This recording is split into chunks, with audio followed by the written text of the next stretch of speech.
UN സമാധാന സേനയുടെ അന്താരാഷ്ട്ര മീറ്റിംഗ് ഡൽഹിയിലാണ് നടന്നത്. ആരും അതത്ര വാർത്തയാക്കിയതായിട്ട് എനിക്ക് തോന്നുന്നില്ല. എന്തായാലും ആ മീറ്റിങ്ങിൽ UN-ന്റെ കരണത്തടിച്ച മറുപടി നമ്മുടെ വിദേശകാര്യമന്ത്രി എസ് ജയശങ്കർ നൽകിയിട്ടുണ്ട്. അദ്ദേഹത്തിൻ്റെ എല്ലാ മറുപടികളും വളരെ ചർച്ചാ വിഷയമാണ്. മാഷെ, എന്താണ് ഇത്തവണ പൊട്ടിച്ചത്? ഇത്തവണ ഈ UN സമാധാന സേന എന്ന് പറഞ്ഞാൽ അറിയാലോ, ലോകത്തിലെ ഏതെങ്കിലും രാജ്യത്ത് UN-ൽ അംഗങ്ങളായിട്ടുള്ള 191 രാജ്യങ്ങളിൽ ഏത് രാജ്യത്ത് കലാപം ഉണ്ടായാലും, ആഭ്യന്തര കലാപമാകാം, അല്ലെങ്കിൽ മറ്റൊരു രാജ്യത്തിൻ്റെ ആക്രമണമാകാം, പാൻഡമിക് ആകാം, എന്ത് തരത്തിലുള്ള ഒരു സൈന്യത്തിൻ്റെ സഹായം ആവശ്യമുള്ളപ്പോൾ ആ രാജ്യത്തിൻ്റെ സ്വന്തം പട്ടാളത്തെ കൊണ്ട് സാധിക്കാത്ത തരത്തിലുള്ള ക്രമാതീതമായ തരത്തിലുള്ള ദുരന്തങ്ങൾ ഉണ്ടാകുമ്പോൾ, യുദ്ധം ഉണ്ടാകുമ്പോൾ, കെടുതികൾ ഉണ്ടാകുമ്പോൾ, കലാപങ്ങൾ ഉണ്ടാകുമ്പോൾ, അല്ലെങ്കിൽ ക്ഷാമം ഉണ്ടാകാം, അത്തരത്തിലുള്ള പ്രളയം ഉണ്ടാകാം, എന്തുണ്ടായാലും അത്തരം സമയങ്ങളിൽ UN-ൻ്റെ ഒരു സംയുക്ത സേനയുണ്ട്. UN-ലെ ശേഷിയുള്ള മിക്കവാറും എല്ലാ രാജ്യങ്ങളും കുറേശ്ശെ സമാധാന സേനയെ അയച്ചു കൊടുക്കും. എന്നിട്ട് അവരെല്ലാവരും കൂടി ചെല്ലുമ്പോൾ അതൊരു വമ്പിച്ച സേനയാവും. അപ്പോൾ ആ രാജ്യത്തെ മുഴുവൻ കാര്യങ്ങൾക്കും അത് മതിയാവും. അങ്ങനെയുള്ള ദൗത്യത്തിനാണ് UN രക്ഷാദൗത്യം എന്ന് പറയാം.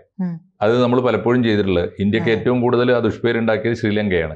പലപ്പോഴും അതെന്താ ചെയ്യാന്ന് വെച്ചാൽ, ചെറിയ സൈന്യം മതിയെങ്കിൽ, എല്ലാവരും കൂടി വേണ്ട, 2-3 രാജ്യങ്ങൾ മതിയെങ്കിൽ UN പറയും തൊട്ടടുത്ത രാജ്യം ആരാണോ അവരോട് കൊടുക്കാൻ പറയും.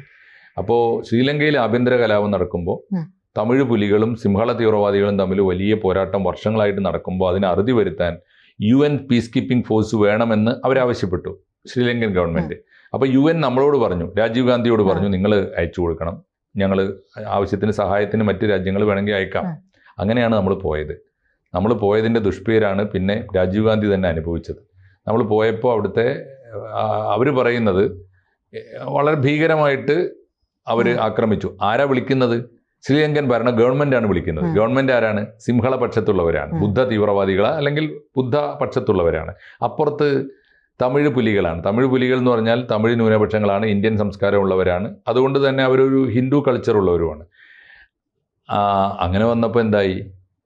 ഭരണകൂടം പറഞ്ഞെടുത്ത് ഇവർ പോയി വെടിവെച്ചു, ആക്രമിച്ചു, തുടച്ചു നീക്കി. അതുകൊണ്ട് ആ കലാപം അവസാനിച്ചു. നമ്മൾ ഏറ്റെടുത്ത പണി ചെയ്തു. പക്ഷെ അതിനിടയിൽ വന്ന രണ്ട് ആരോപണം. ഒന്ന്, ഇന്ത്യയോടായി തമിഴ് പുലികൾക്കുള്ള മുഴുവൻ ദേഷ്യവും വിരോധവും അമർഷവും വിദ്വേഷവും ഒക്കെ ഇന്ത്യയോടും ഇന്ത്യൻ പട്ടാളത്തോടുമായി. അതിനൊരു കാരണം കൂടി അവർ പറയുന്നുണ്ട്, ഉള്ളതാവാം, നമുക്ക് അറിഞ്ഞുകൂടാ. പട്ടാളം ഏത് രാജ്യത്ത് ചെന്നാലും അവരുടെ ഈ അതിക്രമകാലത്ത് അവർ കാണിക്കുന്ന ചില സ്വഭാവങ്ങളുണ്ട്. പട്ടാളം അവിടുത്തെ പെൺകുട്ടികളെ വരെ വല്ലാതെ ഉപദ്രവിച്ചു എന്നും കൂട്ടബലാത്സംഗങ്ങൾ നടന്നുവെന്നും ഒക്കെ പിന്നീട് വി പ്രഭാകരൻ, തമിഴ് പുലികളൊക്കെ തന്നെ ആരോപിച്ചിട്ടുണ്ട്. അതാണ് സ്ഥിതി. ഞാൻ പറയുന്ന അത്തരത്തിലുള്ള പീസ് കീപ്പിംഗ് ഫോഴ്സ് ലോകത്തിലെ എല്ലാ രാജ്യത്തും ഉണ്ട്. അപ്പോൾ ആ രാജ്യങ്ങളുടെയൊക്കെ പീസ് കീപ്പിംഗ് ഫോഴ്സിൻ്റെ UN പീസ് കീപ്പിംഗ് UN-ൻ്റേതാണ്, രാജ്യത്തിൻ്റെതല്ല. UN ആവശ്യപ്പെട്ടാൽ പോകാൻ വേണ്ടി എപ്പോഴും റെഡിയായി പരിശീലനം നടത്തിക്കൊണ്ടിരിക്കുകയാണ് അവരുടെ പണി. അപ്പോൾ ഇന്ത്യയിലും അങ്ങനെ ഒരു സേനയുണ്ട്. അപ്പോൾ അത്തരം സേനകൾക്കൊക്കെ ഒരു ക്യാപ്റ്റൻ ഉണ്ടാവും. ആ ക്യാപ്റ്റന്മാരുടെ ഒരു സമ്മേളനം ആണ് ഡൽഹിയിൽ നടത്തിയത്. പല രാജ്യങ്ങളിലും അത് ഹോസ്റ്റ് ചെയ്യാറുണ്ട്. ഇത്തവണ നമ്മുടെ ഡൽഹിയിലായിരുന്നു. ഒക്ടോബർ 14 മുതൽ 16 വരെ. UNTCC എന്നാണ് അതിൻ്റെ മുഴുവൻ പേര്. UNTCC, അതായത് United Nations troop contributing countries. United Nations ട്രൂപ്പിലേക്ക് കോൺട്രിബ്യൂട്ട് ചെയ്യുന്ന രാജ്യങ്ങൾ, ആ രാജ്യങ്ങളുടെ ചീഫ്സിന്റെ കോൺക്ലേവ്, അതിന്റെ തലവന്മാരുടെ കോൺക്ലേവ് ആണ് ഡൽഹിയിൽ നടന്നത്. 14 മുതൽ 16 വരെയായിരുന്നു. 16-ാം തീയതി എന്ന് പറഞ്ഞാൽ കഴിഞ്ഞ ദിവസം. 16-ാം തീയതി എൻ്റെ സമാപന സമ്മേളനത്തിലെ മുഖ്യ അതിഥിയായിരുന്നു നമ്മുടെ വിദേശകാര്യമന്ത്രി എസ് ജയശങ്കർ. അദ്ദേഹം ചെന്നത് വളരെ സൗമ്യനായിട്ടാണ്. പക്ഷെ അതിന് പലരും പ്രതീക്ഷിക്കാത്ത കയ്യടിയൊക്കെ വന്നപ്പോഴേ കിട്ടി. സൗമ്യനായിട്ടിരുന്നു. അദ്ദേഹത്തിന്റെ അവസരം വന്നപ്പോൾ തകർത്ത് പൊട്ടിച്ചു കളഞ്ഞു. ഭീകരമായ വെടി. അദ്ദേഹത്തിന്റെ ഫേസ് എപ്പോഴും പീസാണ്, അദ്ദേഹത്തിന്റെ മുഖത്ത് പീസാണ്. പക്ഷേ കൊടുക്കേണ്ടത് ഭയങ്കര കൊടുങ്കാറ്റായി. ഐക്യരാഷ്ട്രസഭയുടെ ഉദ്യോഗസ്ഥന്മാർ മുഴുവനും ഉണ്ട്. ഐക്യരാഷ്ട്രസഭ എന്ന് പറഞ്ഞാൽ ദൈവമാണെന്ന് വിചാരിക്കുന്നവരാണ് എല്ലാ രാജ്യത്തു നിന്നും വന്ന ഈ സമാധാന പാലകന്മാർ, അവരുടെ ക്യാപ്റ്റന്മാർ. അവർ ഡിസിപ്ലിൻ എന്ന് പറഞ്ഞാൽ അങ്ങേയറ്റമാണ്. അവർ ഐക്യരാഷ്ട്രസഭയെ ചോദ്യം ചെയ്യുക, അവരെ യജമാനാണ്. ആ വേദിയിലിരുത്തി ഇരുന്നുകൊണ്ട് അദ്ദേഹത്തിന് കിട്ടിയ അവസരത്തിൽ വളരെ സൗമ്യമായിട്ട് അദ്ദേഹം പറഞ്ഞു, ഇത് മഹത്തായ ദൗത്യമാണ്, നിങ്ങളെയൊക്കെ ഞാൻ അഭിവാദ്യം ചെയ്യുന്നു, നല്ല കാര്യമാണ്. എവിടെ സമാധാനം ആവശ്യമുണ്ടോ അവിടെയൊക്കെ നിങ്ങൾ ഓടിയെത്തുന്നുണ്ടല്ലോ. നിങ്ങളുടെ രാജ്യം ആണോ എന്ന് നോക്കിയിട്ടല്ലല്ലോ, ലോകത്തിലെ ഏത് രാജ്യത്തും വന്ന് സമാധാനം മാത്രമാണ് നിങ്ങളുടെ ലക്ഷ്യം. അല്ലാതെ ആരെങ്കിലും യുദ്ധത്തിൽ ജയിക്കാനോ നിങ്ങളുടെ രാജ്യം ജയിക്കാനോ മറ്റൊന്നും തോൽക്കാനോ അല്ല. മനുഷ്യനോടൊപ്പം മനുഷ്യന്റെ സമാധാനത്തിന് വേണ്ടി നിങ്ങൾ അർപ്പിക്കുന്ന ദൗത്യം വളരെ വലുതാണ്. അത്രയും പറഞ്ഞിട്ട് കയ്യടി ഏതാണ്ട് നിലച്ചു കഴിഞ്ഞപ്പോൾ അദ്ദേഹം പറഞ്ഞു, ഇനി ഒരു കാര്യം, ഇത് നടത്താൻ നിങ്ങളുടെ യജമാനന്മാർക്ക് വല്ല അർഹതയുണ്ടോ? നിങ്ങൾ യുണൈറ്റഡ് നാഷൻസിൻ്റെ സേവകന്മാരല്ലേ? ആ സാധനം ഇപ്പോൾ ഭൂമിയിലുണ്ടോ? ഇനി ഉണ്ടെങ്കിൽ തന്നെ അത് എടുക്കാത്ത ഔട്ട്ഡേറ്റഡ് ഗുഡ്സ് ആയി മാറിയിട്ടില്ലേ? ഔട്ട്ഡേറ്റഡ് ആയിട്ടുള്ള ഒരു നാണയമായിട്ട് മാറിയിട്ടില്ലേ? Once again I repeat, actually UN is living in the world of 1945 still എന്നാണ്. 1945 ഒരു സാധനമാണ്. രണ്ടാം ലോക മഹായുദ്ധം അവസാനിക്കുമ്പോൾ യുദ്ധം ഇപ്പോൾ തീരും.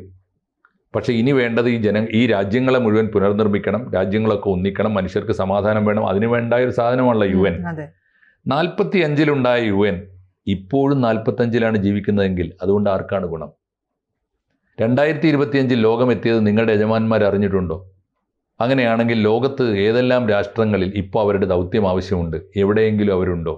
എത്ര രാജ്യങ്ങളിൽ യുദ്ധം നടക്കുന്നു?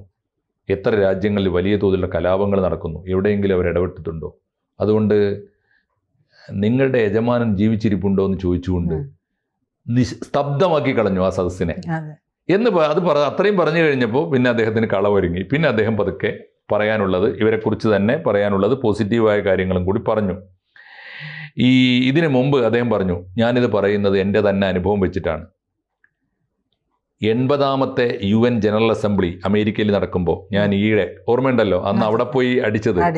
UN ജനറൽ അസംബ്ലി 80ാമത് UN ജനറൽ അസംബ്ലിയുടെ സമ്മേളനം അമേരിക്കയിൽ നടക്കുമ്പോൾ ഞാൻ അവിടെ ഉണ്ടായിരുന്നു. അവിടെ ഞാൻ പറഞ്ഞതാണ്, ഞാൻ ഉൾപ്പെടെ എല്ലാവരും അനുഭവിച്ചതാണ് ഞാൻ പറയുന്നത്. ഇനിയും ആ അസംബ്ലി വിലയിരുത്തിയതാണ്. ഞാൻ പറഞ്ഞ എൻ്റെ അഭിപ്രായമല്ല, ഇന്ത്യയുടെ അഭിപ്രായമല്ല, UN ജനറൽ അസംബ്ലി തന്നെ സത്യസന്ധമായി വിലയിരുത്തിയതാണ്. ഈ സ്വഭാവം ഇനിയും വിലയിരുത്തിയ കാര്യമാണ് ഞാൻ പറഞ്ഞത്. ഇപ്പോഴും സ്റ്റിൽ ദേ ആർ ഇൻ 1945. അവിടെ നിന്ന് ഇനിയും മാറിയില്ലെങ്കിൽ ഐക്യരാഷ്ട്രസഭ എന്ന് പറയുന്ന ഒരു മഹാപ്രസ്ഥാനം ഉണ്ടല്ലോ, നിങ്ങളൊക്കെ അതിൻ്റെ സേവകന്മാരാണല്ലോ. നിങ്ങളുടെ യജമാനൻ്റെ നിയമസാധുത നഷ്ടമാകും. നിങ്ങൾ എന്തിനാണ് പിറന്നത്? എന്തായിരുന്നു നിങ്ങളുടെ മിഷൻ? ആ മിഷൻ നിങ്ങളിപ്പോൾ ക്യാരി ഓവർ ചെയ്യുന്നുണ്ടോ? നിങ്ങൾ നടപ്പാക്കുന്നുണ്ടോ? അതിന് സാധ്യതയില്ലെങ്കിൽ, നിങ്ങളത് ചെയ്യുന്നില്ല എന്നാണെങ്കിൽ നിങ്ങൾക്ക് നിയമസാധുത നഷ്ടമാവും എന്ന് പറഞ്ഞാൽ അതിൻ്റെ അർത്ഥം ഇനി നിലനിൽക്കാൻ പോലും അർഹതയില്ല എന്ന്. നിയമപരമായി അതിൻ്റെ സാധുത നഷ്ടമാകുന്നതാണ് അദ്ദേഹം പറഞ്ഞത്. എൻ്റെ ബോധ്യമാണ്. ഇത് എന്താണ് ഈ മാറ്റം എന്ന് നിങ്ങൾ ചോദിച്ചേക്കും. ഞാൻ 2 വാക്ക് നിങ്ങളോട് പറയും. ഒന്ന്, UN പ്രവർത്തനം ഡെമോക്രാറ്റിക് ആവണം, ജനാധിപത്യപരമാകണം. 191 രാജ്യങ്ങളോടും ഒരുപോലെ നീതി കാണിക്കണം. വമ്പന്മാരും ചെറിയവന്മാരും ഉണ്ടാവരുത്. അങ്ങനെ ഉണ്ടല്ലോ, വൻതോക്കുകൾ. പോലീസും പ്രജകളും ഉണ്ടാവരുത്, കള്ളനും പോലീസും ഉണ്ടാവരുത്. എല്ലാവർക്കും ഒരുപോലെ പരിഗണന. 2, ഇൻക്ലൂസീവ് ആയിരിക്കണം. ഇൻക്ലൂസീവ് ആയിരിക്കണം എന്ന് ഞാൻ പറഞ്ഞതിൻ്റെ അർത്ഥം മനസ്സിലായോ? എൻ്റെ രാജ്യത്തിന് ഉൾപ്പെടെ അർഹമായ പ്രാതിനിധ്യം കിട്ടണം. എൻ്റെ രാജ്യത്തിന് വേണ്ടി മാത്രമല്ല ഞാൻ പറയുന്നത്. ഗ്ലോബൽ സൗത്ത് എന്ന് പറയുന്നൊരു വിഭാഗമുണ്ട്. ഞങ്ങൾ ചെറിയ വിഭാഗമല്ല. ഗ്ലോബൽ സൗത്തിൻ്റെ ശബ്ദം കൂടിയാണ് ഞാൻ പറയുന്നത്. ഞങ്ങൾക്ക് ഐക്യരാഷ്ട്രസഭയിൽ വോയിസ് ഉണ്ടോ? അതിൻ്റെ പെർമനൻ്റ് 5-ൽ ഞങ്ങളുണ്ടോ? അതിൻ്റെ നയങ്ങൾ തീരുമാനിക്കുന്നിടത്ത് ഞങ്ങളുണ്ടോ? അതുകൊണ്ട് മേജർ വേൾഡ് ഇപ്പോൾ ഐക്യരാഷ്ട്രസഭയുടെ കൂടെ ഉണ്ടോ? ഇൻക്ലൂസീവ് ആണോ? ലോകത്തെ ഇൻക്ലൂഡ് ചെയ്യാൻ നിങ്ങൾക്ക് പറ്റുന്നുണ്ടോ? അത്രയും പറഞ്ഞിട്ട് അദ്ദേഹം പറഞ്ഞു, ബട്ട് അങ്ങനെയൊക്കെയാണെങ്കിലും നിങ്ങൾ സമാധാന സേനകൾ പ്രതീക്ഷയുടെ പ്രതീകങ്ങളാണ്. പിന്നെ അവരോട് പറയാനുള്ളതൊക്കെ പറഞ്ഞു. ഇനി നിങ്ങൾ നന്നാവണമെങ്കിൽ ഇനി നിങ്ങളെ ഞങ്ങൾ എന്തുകൊണ്ട് പിന്തുണക്കുന്നു? നിങ്ങളുടെ യജമാനന്മാരോട് ഒരു കൂറും ഉണ്ടായിട്ടല്ല. അവർ യൂസ്ലെസ്സുകളാണ്, ഒന്നിനും കൊള്ളൂല എന്ന് അറിഞ്ഞുകൊണ്ട് തന്നെയാണ്. പക്ഷെ നിങ്ങളെ ഞങ്ങൾ ബഹുമാനിക്കുന്നത്. ഞങ്ങളുടെ സംസ്കാരത്തിലൊരു വാക്കുണ്ട്, ഇന്ത്യൻ കൾച്ചറിൽ വസുധൈവ കുടുംബകം എന്നാണ് അതിൻ്റെ പേര്. മനോഹരമായിട്ടാണ് പറഞ്ഞത്. ആലോചിച്ച് നോക്കൂ.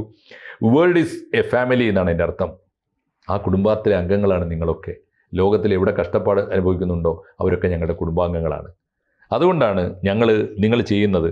അതുകൊണ്ട് നിങ്ങൾ ചെയ്യുന്ന ദൗത്യം പാൻഡമിക് വരുമ്പോൾ, ടെററിസം ഉണ്ടാകുമ്പോൾ, സാമ്പത്തികമായ അസ്ഥിരത ഉണ്ടാകുമ്പോൾ, എന്ന് പറഞ്ഞാൽ ക്ഷാമവും ദാരിദ്ര്യവും വരുമ്പോൾ, കാലാവസ്ഥാ വ്യതിയാനം ഉണ്ടാകുമ്പോൾ, ഞങ്ങളോടൊന്നും മത്സരമല്ലല്ലോ വേണ്ടത്, സഹകരണമല്ലേ.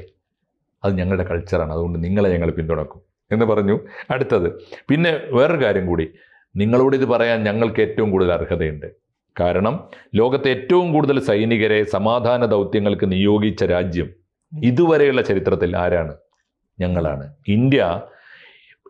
ഇന്ത്യ ഏതാണ്ട് 40ഓളം ദൗത്യങ്ങൾക്കായിട്ട് 3 ലക്ഷത്തിലേറെ സൈനികരെ നിയമിച്ചിട്ടുണ്ട്. നിങ്ങൾക്കറിയാമോ, 182 ഇന്ത്യക്കാരുടെ ജീവൻ അന്യരാജ്യങ്ങളുടെ സമാധാന പരിപാലനത്തിന് പോയി ഞങ്ങൾ രക്തസാക്ഷികളായിട്ടുണ്ട്. അത്രയും ചെയ്തത് ഞങ്ങളാണ്. അതുകൊണ്ട് ഞങ്ങൾക്കിത് പറയാൻ അർഹതയുണ്ട് എന്ന് പറഞ്ഞുകൊണ്ടാണ്. ഇനി നിങ്ങൾ നന്നാവണമെങ്കിൽ ഞാൻ 7 നിർദ്ദേശങ്ങൾ വെക്കാം, സൗകര്യം ഉണ്ടെങ്കിൽ കേട്ടാൽ മതി എന്ന് പറഞ്ഞുകൊണ്ട് അദ്ദേഹം പറഞ്ഞു, ഇങ്ങനെ 7 പരിഹാരങ്ങൾ ഞാൻ പറയാം. 1, സമാധാന ദൗത്യം തീരുമാനിക്കുമ്പോൾ, ഏത് രാജ്യത്ത് എപ്പോൾ എന്താവശ്യത്തിന് പോകണമെന്ന് തീരുമാനിക്കുമ്പോൾ അത് UN മാത്രം തീരുമാനിച്ചാൽ പോരാ. കാരണം അവരിപ്പോൾ ഇൻക്ലൂസീവ് അല്ല. നിങ്ങൾ ഏറ്റവും ചുരുങ്ങിയത് ആതിഥേയ രാജ്യത്തിനോട് കൂടി ചോദിക്കണം. ഇന്ത്യക്ക് പറ്റിയ പണ്ടത്തെ അബദ്ധതാണ്. ശ്രീലങ്കയോട് ചോദിക്കാതെയാണ് UN ഞങ്ങളോട് കൽപ്പിച്ചത്. ഞങ്ങൾ അത് പാലിച്ചു. അതുകൊണ്ട് ഞങ്ങൾ വലിയ വില കൊടുക്കേണ്ടി വന്നു. ഞങ്ങളുടെ ഒരു പ്രധാനമന്ത്രിയുടെ ജീവൻ വരെ കൊടുക്കേണ്ടി വന്നു. അതുകൊണ്ട് ഇനി മുതൽ ആർക്കാണോ സേവനം വേണ്ടത് അവരുടെ അനുമതിയില്ലാതെ ആരും പോകരുത്. 2, ഒരു സമാധാന ദൗത്യത്തിന് വേണ്ട മുഴുവൻ വിഭവങ്ങളും ആ രാജ്യത്തുണ്ട് എന്ന് ഉറപ്പുവരുത്തണം. അല്ലാതെ അങ്ങോട്ട് പോകരുത്. 3, ആ രാജ്യത്തെ പൗരന്മാരുടെ സംരക്ഷണം ഏറ്റവും പ്രാഥമികമായി ഏൽക്കേണ്ടത് ആരാണ്? ആതിഥേയ രാജ്യം ഏൽക്കണം. അല്ലാതെ ഈ ചെല്ലുന്ന പട്ടാളക്കാർ ആ രാജ്യത്തെ പൗരന്മാരെ രക്ഷിക്കാൻ പോയാൽ ദുഷ്പേര് ബാക്കിയാവും പലപ്പോഴും. അവിടുത്തെ സമാധാനം, പൗരന്മാരുടെ രക്ഷ, ആ രാജ്യത്തെ പൗരന്മാരുടെ രക്ഷ. അവിടെ അക്രമം കാണിക്കുന്നവരെ നിലക്ക് നിർത്താം, അവിടെ ദുരന്തമുണ്ടായാൽ അവർക്ക് മരുന്ന് കൊടുക്കാം എന്നല്ലാതെ അവരുടെ സമാധാനം, അവരുടെ രക്ഷ ആ രാജ്യത്തിൻ്റെ തന്നെ പ്രഥമമായ ഉത്തരവാദിത്തമാകണം. വേറൊന്ന്, നിങ്ങൾക്ക് പഴയ പോലെ സന്മനസ്സും പരിശീലനവും മാത്രം പോരാ, ഏറ്റവും നൂതനമായ ടെക്നോളജി വേണം. നിങ്ങൾക്ക് ആവശ്യമായ സാങ്കേതിക വിദ്യയിൽ കൂടി നിങ്ങൾ വളരണം. കാലത്തോടൊപ്പം ചെന്നില്ലെങ്കിൽ നിങ്ങൾ കുറേ പേര് പട്ടാളത്തിൻ്റെ UN-ൻ്റെ യൂണിഫോം ഇട്ട് ചെന്നതുകൊണ്ടായില്ല. നിങ്ങളുടെ കയ്യിൽ ഉപകരണങ്ങളും ആയുധങ്ങളും വേണം. വേറൊന്ന്, അതാണ് 5. അഞ്ചാമത്തെ കാര്യം, തെറ്റായ വിവരങ്ങളും പ്രചാരണങ്ങളും വലിയ തോതിൽ നടക്കുന്നുണ്ട് രാജ്യത്ത്. അത് തടയാനുള്ള കമ്മ്യൂണിക്കേഷൻ സംവിധാനങ്ങളും വേണം നിങ്ങളുടെ കയ്യിൽ. ഏറ്റവും പുതിയ സാറ്റലൈറ്റ് ഉൾപ്പെടെയുള്ള വാർത്താ വിതരണ സംവിധാനങ്ങൾ വേണം, ആശയവിനിമയ സംവിധാനങ്ങൾ വേണം. 6, ഈ സേനാംഗങ്ങളെ അങ്ങോട്ട് അയച്ചു തരാൻ UN ഉത്തരവിട്ടാൽ മാത്രം പോരാ. ഈ പോകുന്ന സേനാംഗങ്ങളുടെ ജീവൻ രക്ഷിക്കുമെന്ന ഉത്തരവാദിത്തം കൂടി നിങ്ങളുടെ യജമാന്മാരെ ഏൽക്കണം. ഞങ്ങളെ പട്ടാളം, കാരണം ഇന്ത്യ അത് പറയാൻ അർഹതയുണ്ടല്ലോ, 182 പേരുടെ ജീവൻ കൊടുത്തവരാണ് നമ്മൾ. ഈ മാതിരി ദൗത്യത്തിന് നമുക്കൊരു കാര്യം ഉണ്ടായിട്ടല്ല. അതാണ്. അതുപോലെ തന്നെ 7ാമത്തെ ഒരു കാര്യം കൂടി പറഞ്ഞു, അത് വളരെ പ്രധാനമാണ്. അത് എന്നേക്കാൾ പ്രധാനമാണ് നിനക്ക്. എന്താണെന്ന് വെച്ചാൽ, ഒരു രാജ്യത്ത് സമാധാനം വരുത്താൻ ഏറ്റവും കൂടുതൽ ഉത്തരവാദപ്പെട്ടവരാരാന്നറിയോ? ആ രാജ്യത്തെ കുടുംബിനികളാണ്, സ്ത്രീകളാണ്. സമാധാനം വരുത്താൻ ഏറ്റവും ഏത് രാജ്യത്ത്, ലോകത്തിൽ എവിടെയും നിങ്ങൾ സമാധാനം വേണോ അത് ബോധ്യപ്പെടുത്തേണ്ടത് ആരെയാണ്? സ്ത്രീകളെയാണ്. പക്ഷേ ഈ പോകുന്ന പട്ടാളത്തിൽ സ്ത്രീ ഇല്ലെങ്കിലോ അത് ദുഷ്പേരുണ്ടാക്കും, അത് കലാപം ഉണ്ടാക്കും, അത് അക്രമം ഉണ്ടാക്കും. പലപ്പോഴും ഒരുപാട് ആരോപണങ്ങൾ ഉന്നയിക്കപ്പെടും. അതുകൊണ്ട് പീസ് കീപ്പിംഗ് ഫോഴ്സിന് ലോകത്തെവിടെയും ഇനി ഒരു സമാധാന സേന ചെന്നിറങ്ങുമ്പോൾ ആദ്യം പരിശോധിക്കേണ്ടത് അതിൽ മതിയായ സ്ത്രീ പ്രാതിനിധ്യം ഉണ്ടോ എന്നാണ്. സ്ത്രീകളില്ലാതെ സമാധാനം പാലിക്കാൻ പോയിട്ട് കാര്യമില്ല എന്ന് ഇപ്പോഴും തൻ്റെ യജമാനന് മനസ്സിലായിട്ടില്ല, നേരം വെളുത്തിട്ടില്ല എന്നാണ് അർത്ഥം. അതുകൊണ്ട് 2025 ഉണരാൻ നിങ്ങളുടെ യജമാനന്മാരോട് പറയൂ, നന്ദി നമസ്കാരം എന്ന് പറഞ്ഞാണ് അദ്ദേഹം അവസാനിപ്പിച്ചത്. പറയേണ്ടതേറെയും പറയാൻ അദ്ദേഹം ആകെ എടുത്തത് 13 മിനിറ്റാണ്. അതാണ് ജയശങ്കർ. ഒരിക്കൽ കൂടി നമുക്ക് അദ്ദേഹത്തിന് കൈയടിക്കാം. ഓക്കെ. കൂടുതൽ വാർത്തകളും വിശേഷങ്ങളും നിങ്ങളിലേക്ക് എത്താൻ ABC മലയാളം സബ്സ്ക്രൈബ് ചെയ്യുക, ബെൽ ബട്ടണും അമർത്തുക.